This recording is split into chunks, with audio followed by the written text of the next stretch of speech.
Gente, buenos días, buenas tardes y buenas noches. Personas y personitas que escuchan este podcast que exploran la realidad que sí vive entre el más allá y la vida misma. Bienvenidos a Problemas Traducidos. Buenas noches. Hola gente, esta noche nos encontramos nuevamente con un tema de podcast para las personas y personitas que siguen y nos escuchan desde todo el mundo. Esta noche nos encontramos con varios profesionales del mundo, los cuales nos hablarán de su opinión tanto profesional como personal respecto a uno de los casos más controversiales en la actualidad. Arrancamos con una de las criminólogas más importantes del país, Daniela Ayala, quien nos hablará más a fondo de los sucesos que ocurrieron dentro del caso. Adelante, doctora, la escuchamos. Buenas noches, les agradezco por su invitación. Mira, te voy a platicar del caso de una pequeña de 6 años que fue violada por su padrastro. Cuando a mi compañero le tocó firmar por primera vez su dictamen ya como perito, el caso que nos había tocado es un feminicidio infantil de una pequeñita de 6 años. En sí, el caso trata de que el padrastro abusa sexualmente dentro de un hotel de ella y luego la sofoca con sus manos. Mira, estos casos, aunque no creas que pasa, hay.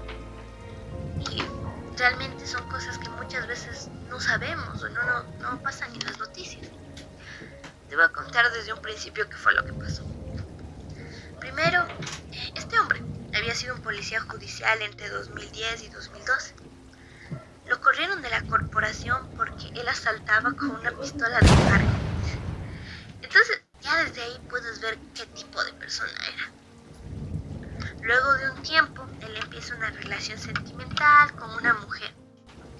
Aquí viene algo que realmente te impacta, ya que según los factores criminológicos que nosotros manejábamos, esta mujer había sido una trabajadora sexual, porque su propia madre la vendía.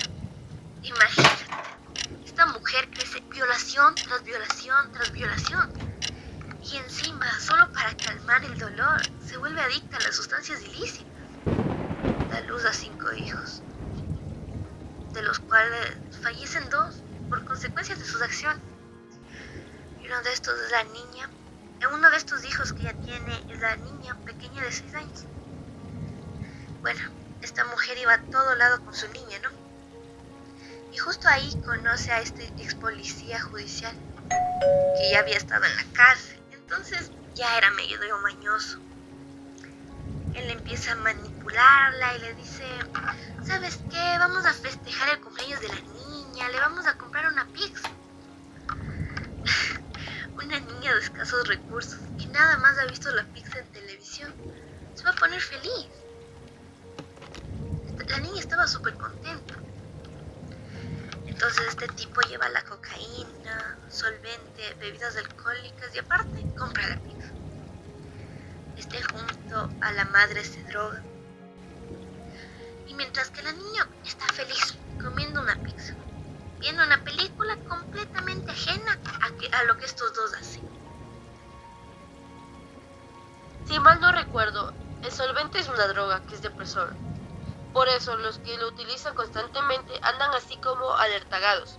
Por eso es un depresor para el sistema nervioso, ¿o me equivoco? Estás en lo correcto. Esto explica por qué cuando tú ves a alguien que está como que ido, de repente se vuelven eufóricos. Es porque consumieron un estimulante y aparte un solvente.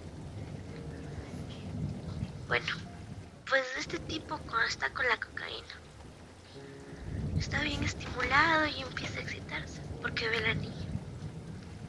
Quita la película infantil y pone pornografía en la televisión del hotel. Sujeta a la niña y abusa sexualmente de ella. Al principio la pequeña llora por el dolor y luego de unos momentos muere. No solo por el brutal acto, sino también porque el sujeto la ahorca. Este tipo, cuando se percata que la pequeña ya no respira y tampoco tiene pulso, se la llevó al baño para esconder el cadáver. Y como un buen ex policía, lava el cadáver para borrar evidencia. Quita el plafón de arriba del techo, intenta meter a la niña ahí. La niña ya era un poquito grande, no cabía. La baja otra vez y piensa en otro plan. Sale de la habitación del hotel y empieza a gritar hipócritamente: mi hija, ayúdenme. Las personas que atienden el hotel le preguntan qué pasó con la niña. Él les dice que se ahogó comiendo pizza.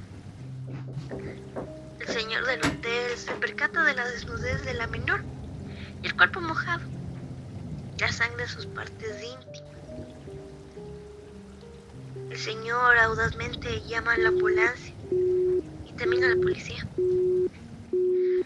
La patrulla llega y se baja el policía. Este hombre de aquí le pide una ayuda, que le ayude con su hija. Una niña que había conocido hace apenas un día y él llamaba hija.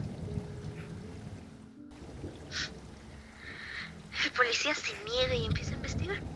Sube a la habitación y en la habitación ve la televisión encendida. La sangre, la madre en un estado etílico. Eso ya no era normal. El baño mojado, cocaína, solvente, alcohol. Desde ahí ya se veía sospechoso. Vuelve a bajar y detienen al sujeto. Lo presentan al Ministerio Público y desde ahí la mayoría ya conoce el resto de la historia, por las noticias y el constante monitoreo que se le dio al caso. Muchos creen que este trabajo es fácil, que es cosa de todos los días. No. Tú ves cosas que crees inimaginables. Ves gente que causa tanto daño. Ves a la sociedad en una constante decadencia, que ya ni siquiera a veces sabes en qué creer. Y son cosas que te marcan, que parte de ti en estos trabajos muere. Eso es todo. Gracias por su aporte, señorita Ayala. Seguiremos con la doctora y médico forense más conocida en la actualidad, la señorita Janet García, quien nos hablará de su experiencia personal dentro de este caso tan singular.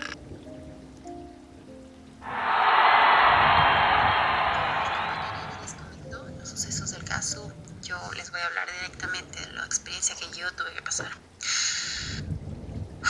Con respecto a mi experiencia personal, se puede decir que sucedieron tantas cosas que se ha vuelto algo difícil de olvidar.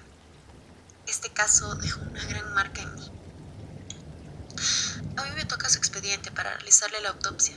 Ese día yo terminé llorando al escuchar parte del caso y ver el cadáver de la pequeña con su parte íntima desgarrada. Encima, en su cuerpo habían marcas de golpes recientes. Esto indicaba un maltrato infantil.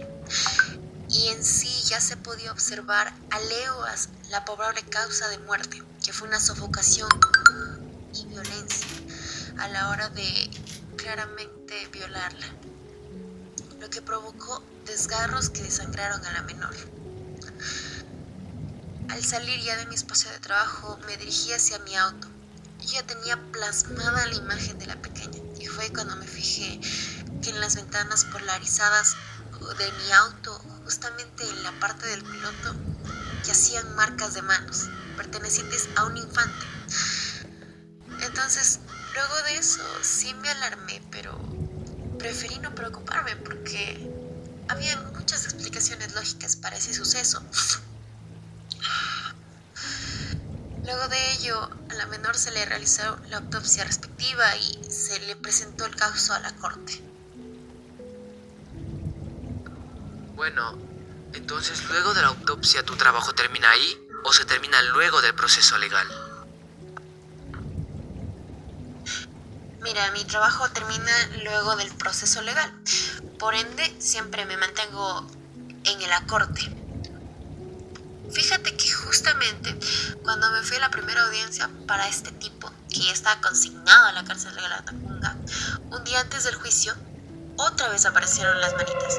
Ya no solo en las ventanas de mi auto, sino que también en la mañana aparecieron cerca de una de las ventanas de mi dormitorio, junto a un dibujito de una carita triste. Yo desde ahí ya me preocupé, porque no todos los días te encuentras manos marcadas o un dibujo en las ventanas, mucho menos si vives solo y en una casa que tiene todo tipo de protección. Cuando fui a la primera audiencia se descartaron algunas pruebas, pasaron algunos testigos y se realizó el papeleo. A mí no me tocó pasar, porque es tanta la cantidad de peritos que intervienen que el tiempo no parece ser suficiente.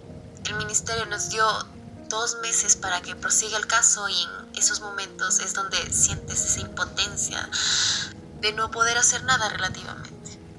Claro, también se toma en cuenta que el sistema es bastante corrupto y por ello buscan la manera de dejar a medias algunos casos. Estoy completamente de acuerdo con tu opinión. Bueno, como te comentaba, un día antes de que me entreguen el sobre a la segunda audiencia, otra vez las manitas en la ventana. Pero esta vez las manitos eran muchísimo más claras. Se podían notar manchas que daban indicio de abrir la puerta del auto. Lo que más me paniqueó fue que esas manchas eran como de color rojizo, como si fuera sangre. Además, un detalle más fue que en los lugares que yo siempre frecuentaba, como cafeterías, el trabajo en sí, notaba como un aroma dulce, como talco de bebé, ¿ya? Te das una idea que es un olor muy suave y todo eso. Y la vibra que se daba, realmente no sabría cómo describirla, era como te digo, era como, me daba cierto pánico sentir esa vibra porque me daba como escalofríos, pero no era exagerado, ¿ok? Lo primero que yo hice fue dar aviso a las autoridades de la zona en donde vivía para que se mantuvieran más al pendiente de mi hogar por si alguien estaba, yo qué sé, intentando robarme o algo por el estilo, y digamos solo eran mini advertencias. Cuando me toca ir nuevamente a la audiencia, me toca pasar al estrado. El tipo pide careo y encima el juez se lo acepta. Fue algo inédito para todos los que estuvieron presentes ahí. Resulta que el juez era amigo del homicida y entonces el señor se le permite una tercera audiencia. Un día antes de la tercera audiencia me sucede algo un poquito más fuerte, a lo que sinceramente sigo sin darle una explicación lógica, ya que como tú sabes, es algo completamente ilógico que un cadáver se mueva. Mira, fíjate que yo estaba sola en mi casa, buscando la manera de lograr que este hombre se hunda en la cárcel, porque eso es lo que realmente se merece. Y resulta que ese mismo día se empiezan a escuchar ruidos en la cochera. Mi primera reacción fue acercarme, ¿no?, para escuchar o ver qué sucedía. En ese momento, por mi mente pasó que era tal vez un animal o ya me cargó la chingada viendo un ladrón. Esa fue mi primera idea. Hasta que empiezo a escuchar susurros y lamentos y digo, ¿qué pasa? Me sorprendo. Era una voz infantil, era de un niño. Y cuando me acerco así para ver qué era, me doy cuenta de que era una sombra en un rinconcito de la habitación. Admito que en ese momento me asusté tanto que el miedo me paralizó. ¿Pudiste ver la sombra de manera clara o solo fue tu imaginación que jugaba contigo? Si te soy sincera, al principio pensé que fue mi imaginación, que tal vez mi mente me estaba jugando a la contraria. Y ojalá hubiera sido eso, pero realmente no fue así. No solo fue ver a la sombra que había en el rincón de la habitación. Sentía que el aire era pesado. Notaba que me observaba fijamente. Ya no estaba sola en la casa, mucho menos segura. El miedo incrementaba y la piel se me erizaba, tanto miedo que me daba, el temor que sentía era indescriptible.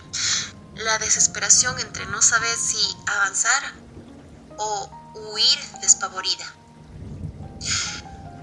Mi cuerpo se movía en automático. Terminé caminando hacia mi auto. Abrí la puerta del copiloto y ahí estaba. 2 manitas empolvadas, perfectamente marcadas.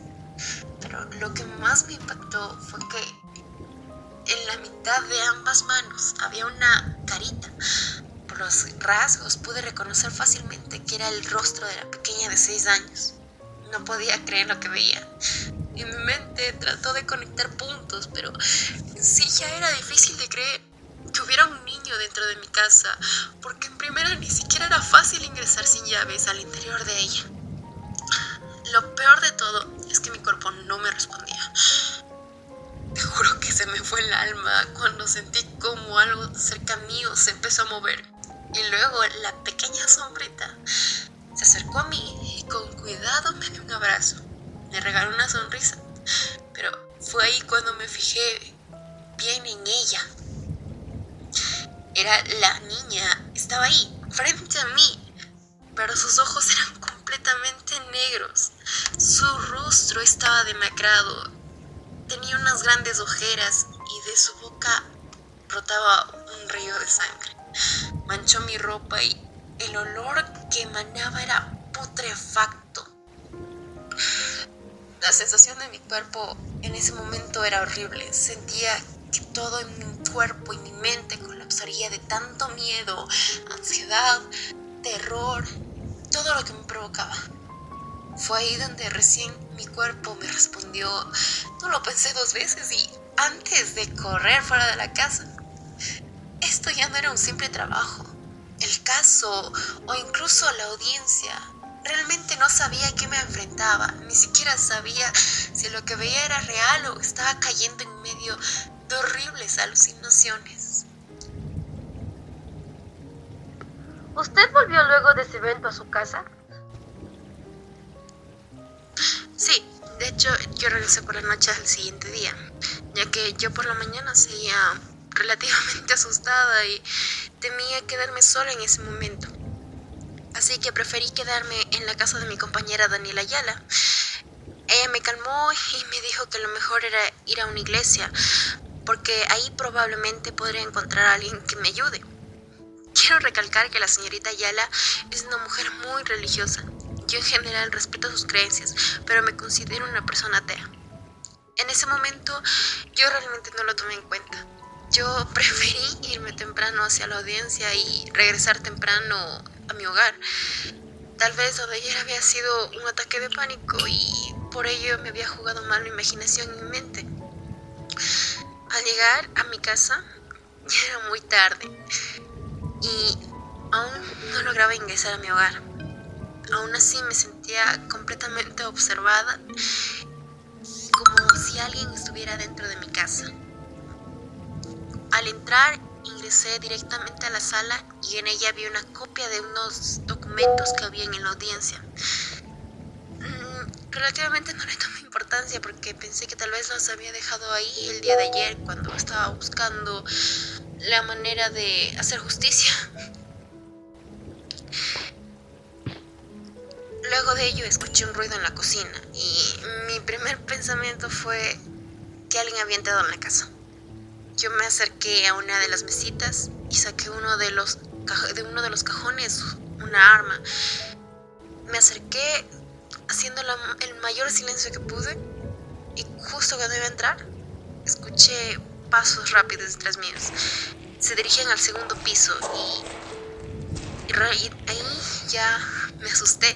Entonces me dio una corazonada y dije, espérate, tengo que llamar a alguien por mi seguridad. Y entonces tomé el teléfono y la llamé a la señorita Ayala. Le dije que llegara lo más rápido posible porque alguien había entrado a mi casa y que me buscara en la entrada de mi casa lo más rápido que pudiera. Colgué y fui de la manera más silenciosa hacia la parte de arriba de mi casa. Sentí escalofríos por todo el cuerpo, pero Yo quería acabar con todo lo que estaba sucediendo. Cuando logré terminar de subir las escaleras, vi una silueta. Estaba justo frente a la puerta principal y ahí me di cuenta que era la niña. Estaba ahí, parada frente a mí, nuevamente de espaldas. Su cuerpo estaba lleno de sangre y el olor putrefacto llegó a mis fosas nasales. Se dio vuelta y su rostro no era de un humano. No sé exactamente qué era, porque realmente solo fue como lo vi y en ese momento todo se puso en blanco y mi mente dijo corre. Así que lo hice, literalmente bajé los escalones de 2 en 2, abrí, no sé ni cómo logré abrir la puerta y salí directamente corriendo hacia la zona de afuera. Y en mi mente una y otra vez pasaba la misma maldita imagen.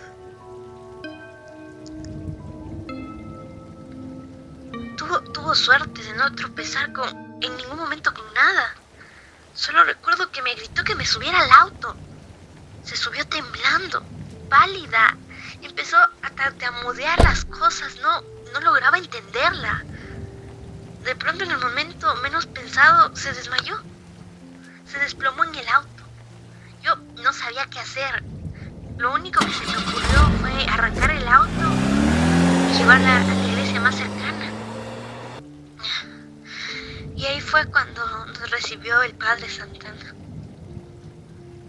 Tenemos como uno de los invitados especiales de la noche al Padre Juan de Cisne Santana, para que nos termine de relatar la historia y también para que nos explique su punto de vista desde el ámbito religioso. Buenas noches, hermanos y hermanas. Como ya os mencionaron las señoritas, esa tarde yo las recibí en la casa de Dios. Hablé con la señorita García y noté algo extraño. No eran alucinaciones, porque ella me comentaba que realmente había visto esas cosas. Lo que estaba ahí presente era el alma de una niña que trataba de decirle algo.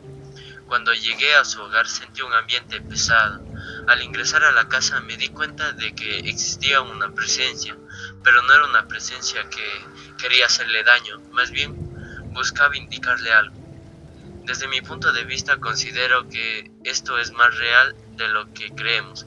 Las almas y los entes siempre están presentes e incluso muchas veces buscan justicia, buscan paz, aunque en algunos casos existen personas que no están preparadas para vivir sucesos tan fuertes como ellos y terminas temiéndole a lo que hay después de la muerte.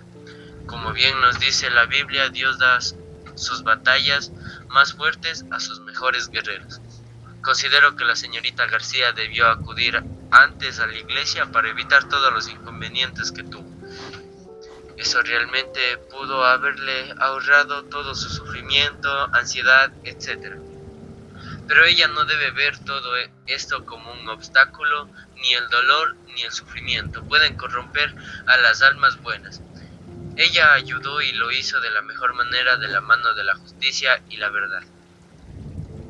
Esta noche nos encontramos con la presencia del célebre doctor Iván Lara CJ, que nos hablará acerca de las experiencias paranormales desde el punto de vista de la neuropsicología. Adelante, doctor, lo escuchamos. Muy buenas noches y gracias por la invitación. Así es, las experiencias paranormales le han ocurrido a más del 50% de la población, pues las experiencias incrementan el interés en cuestiones espirituales, así como también despiertan el temor hacia la muerte, depresión, ansiedad, aislamiento y soledad, preocupaciones y temores acerca del futuro. Doctor, en su opinión, ¿usted considera que esto afecta psicológicamente a las personas que les ocurre? Estas experiencias anómalas llevan como tal a que la persona evalúe de cierta manera cómo esto afecta su realidad, donde distintamente se debe ver la capacidad de bienestar que tiene en ese momento el paciente. ¿Y sus pacientes cómo describen esta experiencia tan loca? Durante mi carrera he visto casos que realmente cuesta creer, pero casi en todos escucho que es un sentimiento atemorizante, que incluso sienten que el tiempo transcurre más lento. He tratado casos donde el temor los lleva a desarrollar trastornos que pueden ser temporales o realmente es algo a los que les lleva a convivir diariamente en estos casos. Evaluamos pacientes y buscamos el tratamiento que más se acople a lo que ellos vivieron. ¿Y cómo terminó esto? Luego de todo esto, el padre se encargó de explicarme que la pequeña solo buscaba demostrar que la gratitud que ella sentía hacia mí. Aunque claro, no fue de la mejor manera, pero aún así fue algo sorprendente que sucediera algo como eso. Así que para la última audiencia me encargué de estudiar todo lo que pude para no dejar ningún hueco en la ley, solo para que este hombre se pudiera unir a la cárcel, para que se lograra hacer justicia en su caso. Finalmente el caso terminó en el careo. Las audiencias al fin terminaron y este hombre fue sentenciado a 50 años de cárcel. Por sus acciones recorrieron todo el mundo. Y adivina qué, luego de que todo terminó, nunca más volvió a aparecer la pequeña.